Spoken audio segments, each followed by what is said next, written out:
فرزند پدر میوه باغ پدر است. برادر بی برادر رشد ندارد. به هر مجلس نشیند پشت ندارد.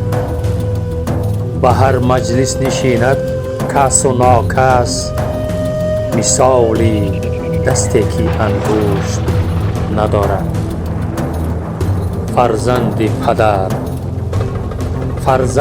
پدر میوه باغ پدر است. از حال دل یک دیگری با خبر است. یک نعمت بی بهاست از سوی خدا، نیکش بنگر که این حیات در گذر است. ای برادر مسوزان آخرتت را، به عیب زن مرنجان مادرت را. به هر جا روی پیدا شود زن، زی دستی او مگریان خواهرت را.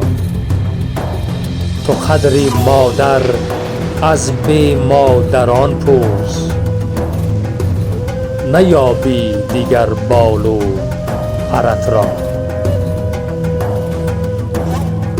دوستان عزیزم، همیشه قدر پدر و مادر و فرزندان پدر را بجا آرید. باقی سلامت و سربلند باشید عزیزان دل.